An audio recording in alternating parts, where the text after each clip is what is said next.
Hey everybody, in this video I'm going to show you how you can create a dashboard like this in under 10 minutes in Excel. And so this is going to be my goal for my end result that I've already done. I'm going to start from scratch. So I've got some data that shows alcohol consumption by country and year. I've created some categories to group whether they're low, moderate, or high, just to give me some few metrics that I can pull in. And so I'm going to start from scratch with my dashboard tab, and one of the first things I'm going to do is just add a header, the one that you saw in the sample, because a lot of times when you're creating a dashboard, presentations plays an important piece in that.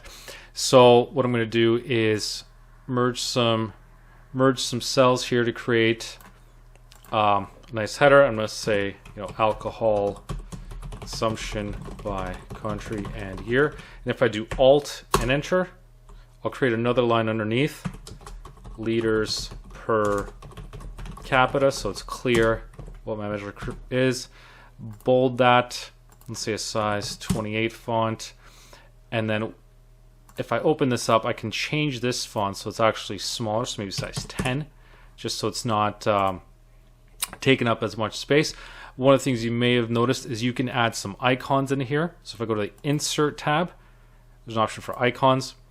So if I go into here and type beer, I get something that resembles a beer bottle here. And what I can do for the graphics fill, set it to white. If I wanted to add an effect like a shadow, just to help it pop a little bit. And then like I had on my sample, have it on both sides, just so I've got a nice starting point. One thing I'm going to do is under the View tab, get rid of the grid lines, just so it's nice and clean. And now what I'm going to do is start creating some pivot tables. So if I go back into my Data tab here, if I go to Insert, Create Pivot Table, and select Existing Worksheet, because what I want to do is, I can put it off to the side here, so it's out of sight. And what I'm going to do is create a few pivot tables. The first one I'm going to do is time, which is years, and then pull in the value. And for the value, I want to use an average value.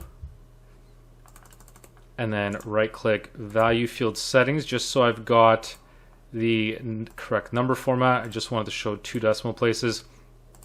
And then since I'm using the same data source, I can just do a quick copy and paste to this. And then now I'm going to change this. Instead of time, I'm going to use location. And I'm going to filter this so that it shows me the top 10. So top 10 items by average of value. Again, let's do a quick copy and paste. I'm just leaving a bit of room just so my pivot tables do not overlap. For the value filters, again, go back to the top 10. This time select bottom 10. Okay. One last pivot table that I'm going to do is I group those averages for a reason.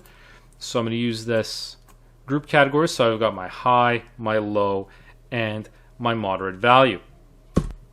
What I'm going to start with right off the bat is inserting that timeline that I had for my date value as a filter, so that way I can set it up just below this, because it's going to be a bit easier to navigate if I've got this slicer here, or this filter I should say. And I'm going to select years just because my data set's pretty big.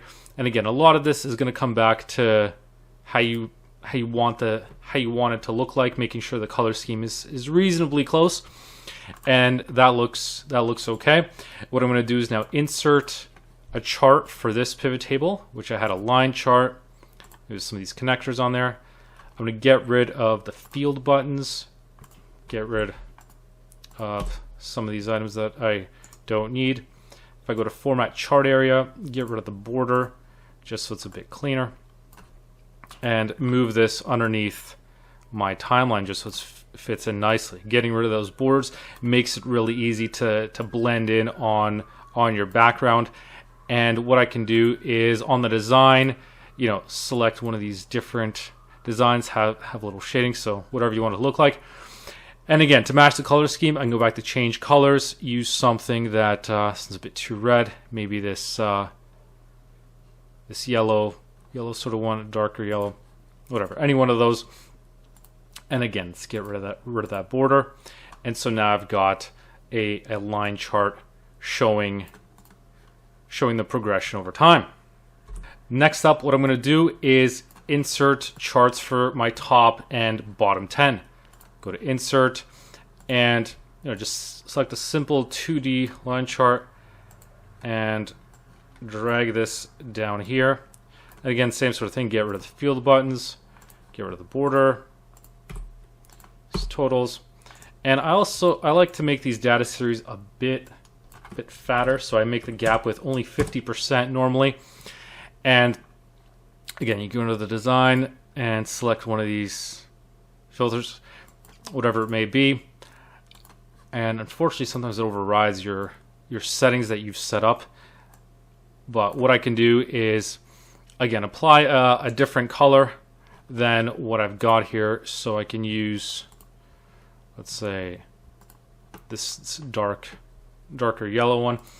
And so now that one looks to be okay. The one thing I may want to add is a chart title, calling this, let's say, the top 10.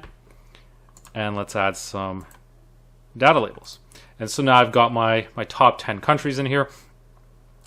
And what I'm going to do is do a similar thing for my bottom 10. So insert, again, do a 2D. I'm going to do a Control X and Control V. And the one cool thing is, let's say I like this setup, what I can do is hit Control C to copy this, select this chart, Control V, and just like that, I don't have to mess around with making those settings all over again.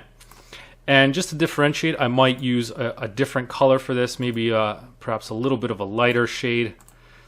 There we go, just to sort of differentiate and call this, let's say, bottom 10 in terms of country. So now I've got a few charts already, just like that. One thing I'm going to add is a slicer for the location. And to do this, I can just go into any pivot table, insert slicer. I inserted the timeline. This time I'm going for slicer. Location is a key one, just because there's a lot of different countries on here. And so what I can do is position this, let's say right around here, and put this way down. And again, go back to my slicer settings, select a color that's similar with the color scheme that I've got going on here, just so it's a lot easier to blend in. One other thing I'll do is create a summary on here based on the maximum, minimum, and average values. So I can go back to icons, and again, you can do a search in here. Let's say beverage, something more of a bottle there, and I can expand this out here so it's nice and big. And again, if I go to graphics fill, I can use darker color. So we've got that set up. What I'm going to do next is add some text. Let's say a maximum value, change this to a, let's say dark text here. And then I'm going to use equals just to link to get the high grouping that I had in here. And what I'm going to do is make this a little bit bigger. Let's say size maybe 18, hold it, or maybe even a little bit bigger than that. Again, same sort of color scheme in there, right justified, maybe even a little bigger than that. And so again, copy this, and then this time I'll do an average, link to that moderate value that I had. And then let's do once more, this time for the minimum value.